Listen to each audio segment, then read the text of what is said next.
तू म्हणते आहेस ते अगदी योग्य आहे।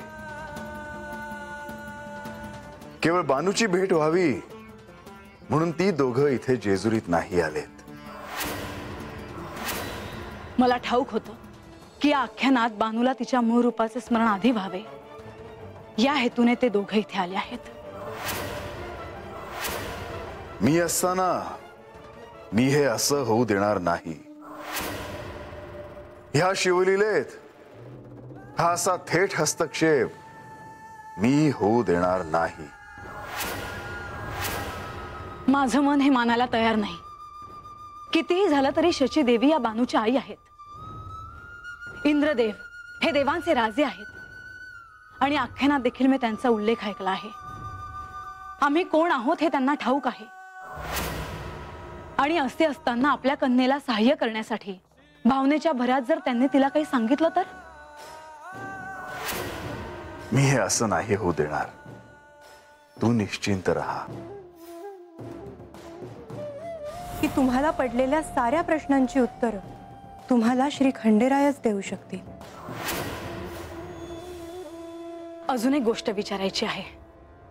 जर हे कारण नसेल तर इंद्रदेव आणि शची देवी जेजुरीत का आले आहेत? मला ठाऊक आहे की तुम्हाला त्याचे कारण माहित आहे आणि तुम्हीच मला माझ्या या प्रश्नाचं उत्तर देऊ शकता।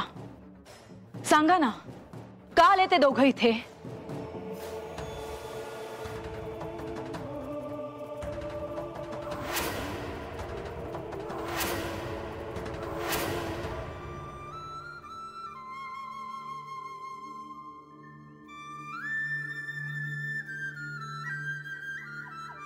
हे बानू, अगं तू काय बोलीस का काय शची देवीना? म्या नाही, पण असं काय विचारतोय? अगं त्या निघून बी गेल्या बघ आणि जाताना काय बोलल्या बी नाही बघ। काय झालं का काय तुम्हा दोघीत? अरे महाराज आलं होतं। महाराज? हात? अरे देव माणूस आहेत ते, कुठं बी कधी बी येतील, काय सांगता येते का? ते बी आहेच म्हणा, पण ते हात अचानक आलं म्हणजे काहीतरी कारण असणार बघ। हे बानू, काय झालं ते सांग तरी। अरे देवी अवतान द्यायला आल्या होत्या। अवतान? कुठलं आणि कशाला?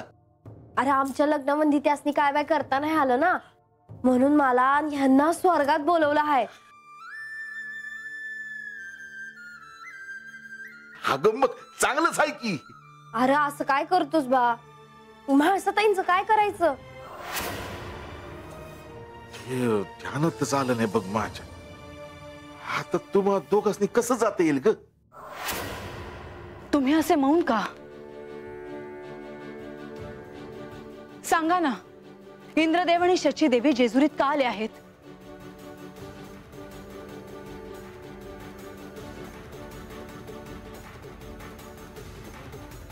काय झालं? म्हाळसा, तू म्हणते आहेस ते खरं आहे।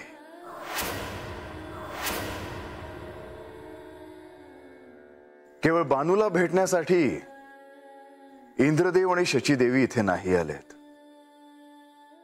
तर आम्हा दोघांना ते आमंत्रण देण्यासाठी इथे आले आहेत। कसलं आमंत्रण?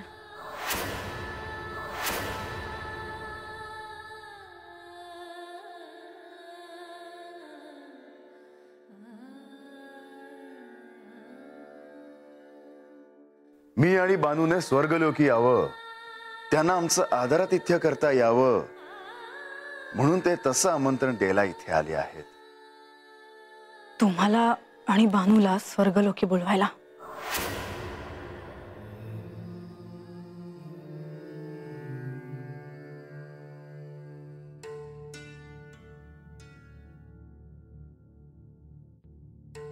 म्हाळसा, बानू ही त्यांची कन्या आहे।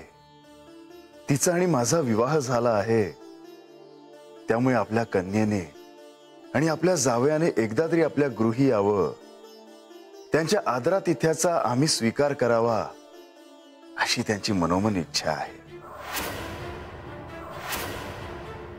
आणि तुमची इच्छा काय आहे?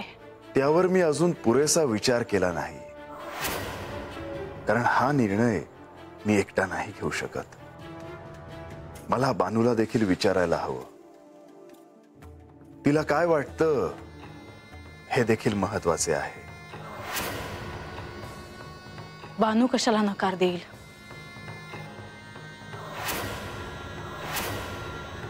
त्याची कारण मीमांसा आता नको करायला.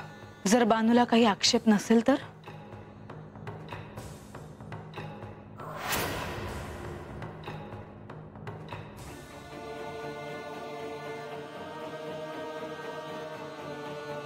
जर बानूला काही आक्षेप नसेल तर मला त्यांच्या आमंत्रणाचा स्वीकार करावा लागेल.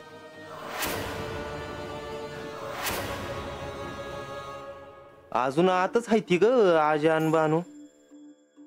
मग आणि तुला कसली घाई हाय रे रंग्या? येत्याल ते दम खा की वाईच. नाही नाही अजून काय बाहेर येत नाही. इतकं कसलं बोलतात ग? म्हणजे मला तुझं हेच आवडत नाही बघ रंग्या. आता आला आहेस ना तर गप गुमान बसावं. हा ह्याचं काय चाललंय त्याचं काय चाललंय हेच नुसतं डोसक्यात. मग कारण बी तसंच आहे. कोण मला काय सांगताय का आता काय चाललंय काय नाही ती? अगं थांब थांब थांब की जरा, मला सांग की, बोल की जरा. काय बोलू तुझ्या संग? मला फक्त एवढंच सांग, आता या जेजुरीत काय चाललंय काय? हे बघ, त्याचा विचार करून तुझ्या डोसक्याला त्रास देऊ नकस. हा तर समजा चांगलं चाललं आहे. होय का? चांगलं चाललंय का? मला एक सांग, आपली बानू देवांची बायको आहे, तिला समधी ओळखत्यात. होय, पण हीच बघ की त्या सची देवी का कुणास ठाऊक मला असं वाटतंय का त्या मला काय बाई सांगणार होत्या. आजा तत आला आणि त्यानं बोलणे थांबवलं. काय चालव होतस तू? या फक्त एवढंच विचारलं ग का कोण आलंय म्हणून सांगू बानूला. आणि मग काय पुढं काय सांगायच्या आतच आजा तत आला आणि मला बाहेर जायला सांगितलं. आजा माझ्या संग असा का वागला असेल ग? म्हणजे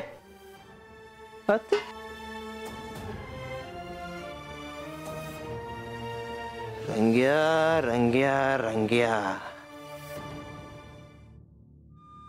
आता जी काय बी चाललंय त्यात काय बाय गडबड आहे. तुझ्यामुळं कोण नीट काय बोलना झालंय ध्यानात असू दे. नक्की काय गोम आहे उडकून काढाय पाहिजे. पर ह्या येळेला म्या गप नाही बसणार बा. मला अवतान मिळाला हाय, म्या जाणारच. बानू पर देव काय म्हणतात ते तरी बघ. म्या नाही विचारणार त्यासनी. म्या त्यासनी सांगणार आहे का मला जायचं आहे, ते बी त्यांच्या संग. आता तू तसं बोलायला लागलीस तर देवान तरी काय करावं ते मला नाही ठाव. आता पतूर ब्या काय बोलले का? पण आता मला माझ्या मायचं मन नाही मोडायचं. बर मला एक सांग, शची देवी निघून का गेल्या? हा, अरे त्या मला सांगत होत्या का म्या मागल्या जन्मात कोण होते ते. अगं काय सांगतेस काय बानू? म्हणजे त्याने तुला सांगितलं? म्हणजे त्या समजा सांगायला तयार झाल्या होत्या आणि त्या मला सांगतच होत्या. तेवढ्यात महाराष्ट्रात आलं. मग महाराष्ट्रात काही म्हणलं का? मला अगोदर महाराजांनी बाहेर जायला सांगितलं. मी बाहेरच उभी होती. ही काय साधी गोष्ट नाही बघ. म्हणजे शची देवी तुला काय सांगणार होत्या तितक्यात महाराष्ट्रात आलं. हे बघ, महाराजांनीच शची देवीला थांबविलं असणार बघ. पर मायाशी निघून गेली, मला नाही आवडलं बघ. अरे पहिल्यांदाच घरला आली होती, तिच्यासाठी मला काय काय करता बी नाही आलं. ते आपण नंतर बोलू. आधी देव काय म्हणतात ते ऐक. आणि हे बघ बाण, उगा स्वर्गात जाण्याचा हट्ट करू नकस. म्या हट्ट करणार आणि म्या देवांसंग जाणार म्हणजे जाणार.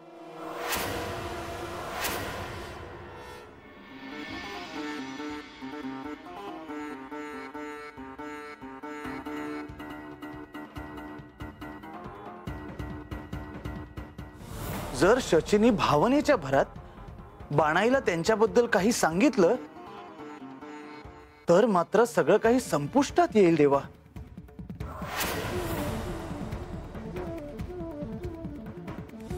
कितीही झालं तरी शची देवी या बानूच्या आई आहेत. इंद्रदेव हे देवांचे राजे आहेत आणि आख्यानात देखील मी त्यांचा उल्लेख ऐकला आहे. आम्ही कोण आहोत हे त्यांना ठाऊक आहे. आणि असे असताना आपल्या कन्येला सहाय्य करण्यासाठी भावनेच्या भरात जर त्यांनी तिला काही सांगितलं तर?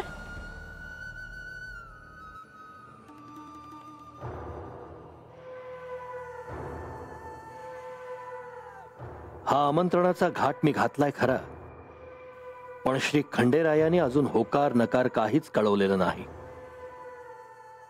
श्री म्हाळसा देवीनी माझा अपमान केला होता, ते शब्द अजूनही आठवतायत. हे आमंत्रण घेऊन आम्ही आलो तेव्हा त्या अपमानाची परतफेड झाली असं म्हणता येईल. शिवाय बानूच्या लग्नात झालेला अपमान मी अद्यापही विसरलो नाही.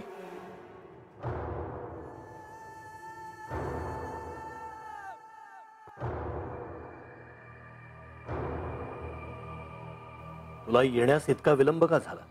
स्वतःच्या कन्येकडेच गेले होते. पण आपण इथे अतिथी आहोत. ज्या कार्यासाठी आपण इथे आलो आहोत ते आटोपून मला स्वर्गलोकी जायचे आहे. मीही इथे राहायला आले नाही. बानूशी बोलत बसले, वेळ कसा गेला कळलेच नाही. बानूला आमंत्रण दिलेत? हो. ती येण्यास तयार झाली? का नाही होणार? आता बानूने येण्यासाठी हट्ट करायला हवा. हो करेल. पण तुझी मुद्रा अशी चिंताक्रांत का? तुझ्या चर्येवरती मला स्पष्ट कळते आहे की काहीतरी घडले आहे. तू सांगतेस की? सांगते. मी बानूला तिच्या गतजन्माविषयी सांगणार होते तेवढ्यात तिथे नारद मुनी आले आणि त्यांनी मला सांगण्यापासून थांबविले. कोणाच्या आज्ञेवरून? श्री खंडेरायांच्या.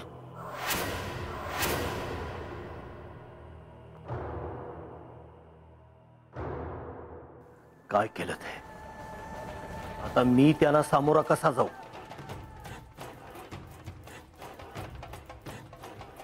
बानूला आधी कळावे की ती कोण आहे म्हणून मी तिला सांगितले. पण आता आपण दोघे श्री विष्णू आणि श्री खंडेराय यांना काय सांगणार आहोत हे करण्यापूर्वी एकदा विचार करायला हवा होता. मी असे का केले ह्याचे माझ्याकडे उत्तर आहे. गरज पडल्यास मी स्वतः सामोरे जाईन आणि आवश्यकता वाटल्यास शासनही स्वीकारेल. आता श्री म्हाळसा देवीनं स्वर्गलोकी येण्याचे आमंत्रण द्यायला हवे. तेव्हाच आमंत्रणाच्या विषयाला गती मिळेल.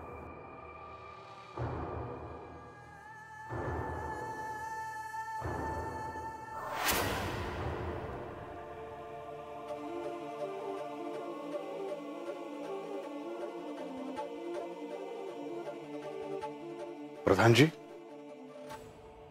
प्रधानजी, मी आपल्यालाच भेटायला येत होतो. एका अत्यंत महत्वाच्या विषयावर मला आपले मत हवे आहे.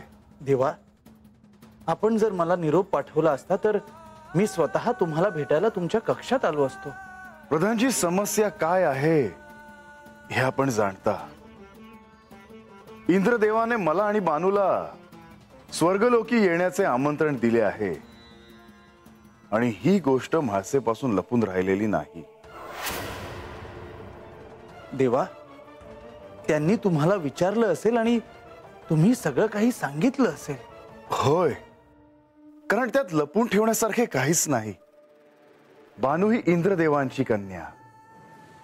माझ्या आणि बानूच्या विवाहात इंद्रदेवानी व्यत्यय आणला आणि त्यामुळे त्यांना शासनाला देखील सामोरे जावे लागले. पण आता आपल्या कन्येच्या विवाहानंतर आपली कन्या आणि आपल्या जावयाने स्वगृही यावे, आपण केलेल्या आदरातिथ्याचा त्यांनी स्वीकार करावा, असा जर त्यांचा मानस असेल तर त्यात चुकीचे काहीच नाही. खरं आहे देवा, त्यांनी तुम्हाला आणि बाणाईला आमंत्रण देणे अयोग्य आहे असे नाही. त्यांना जे वाटले ते त्यांनी केले. त्यांची भावना देखील महत्वाची आहे. मी केवळ ह्या गोष्टीमुळे काय परिणाम घडतील ह्याचा विचार करतो आहे देवा.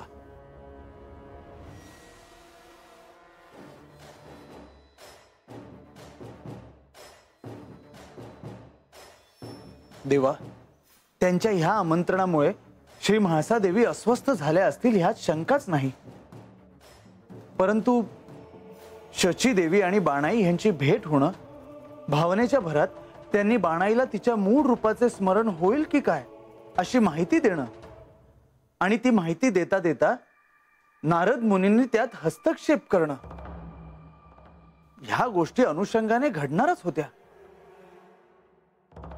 त्यामुळे आपल्याला शचीदेवी आणि इंद्रदेव यांना दोष देता येणार नाही. प्रधानजी, हा या शिवलीलेचा एक भाग आहे.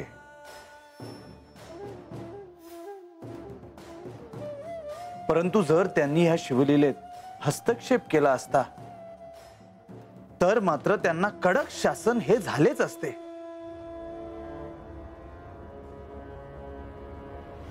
प्रधानजी, जे सत्य आहे ते सिद्ध करावे नाही लागत. त्यामुळे मला देखील असेच वाटते आहे की इंद्रदेव आणि शचीदेवी यांनी दिलेल्या आमंत्रणाचा जर तुम्ही स्वीकार करणार असाल तर तेच उचित आहे. पण प्रधानजी, म्हाळसेला हे निश्चितच आवडणार नाही. कारण असं काही घडेल ह्याचा तिने विचार देखील केला नव्हता. आजवर हा असा प्रसंग कधीच घडला नव्हता. त्यामुळे हे सारे असे कसं. आज ना उद्या त्यांना हे समजणारच होतं. परंतु बाणाईपर्यंत ही वार्ता पोहोचली आहे का? होय. तिच्या मनात काय आहे? तिच्या मनात काय आहे हे अजूनपर्यंत मला समजलेले नाही. पण ती नकार मात्र निश्चित नाही देणार. परंतु देवा, जर बाणाईंनी होकार दिला तर श्री म्हाळसादेवी काय करतील?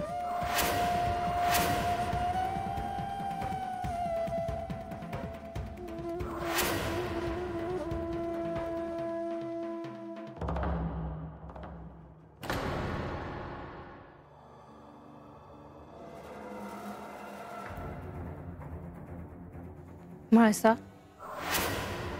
तू आहेस म्हणून हे सगळं सहन करू शकलीस म्हाळसा. त्यात शचीदेवी बानूवाड्यावर गेल्या होत्या. त्यांच्यात काय घडलं हे अजून तरी मला समजलं नाही. त्या कशासाठी आल्या आहेत हे मला समजलं आहे. तू मला सांगितलं नाहीस. मी उगाचच ती माहिती मिळवण्यासाठी प्रयत्न करते आहे. मला काही प्रयत्न करावे लागले नाहीत लतिका.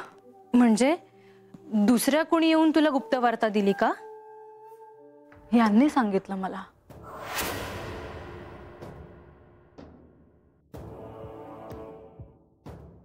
जावई आणि कन्येच्या आदरातिथ्याचे आमंत्रण देण्यासाठी आले आहेत ते. मी म्हणत होते तेच खरे ठरले म्हाळसा. तू एकटी पडली आहेस. माझ्या दुःखावर डागण्या देण्याची एकही संधी कोणी सोडत नाही. म्हाळसा, म्हणजे तुझ्या देखत देव आणि बानू स्वर्गात पाहुणचार घ्यायला जाणार? असं कसं जाऊ देईन मी? माझी अनुमती असल्याशिवाय गडावर कोणताही निर्णय होणार नाही. पण हा राज्यकारभाराचा निर्णय नाही. त्यामुळे तुझी अनुमती नाही घेतली तर? ते एवढं सोपं नाही लतिका. जेजुरी गडावर येऊन तुला आमंत्रण दिलं गेलं नाही हे काही मला पटलं नाही. त्यांनी आमंत्रण दिलं तरी मी काय तिच्यासोबत स्वर्गात जाऊ? शक्य नाही. तिची सावलीही माझ्या अंगावर पडू देणार नाही मी. तू काय करणार मग? इंद्रदेवांना भेटायला हवं.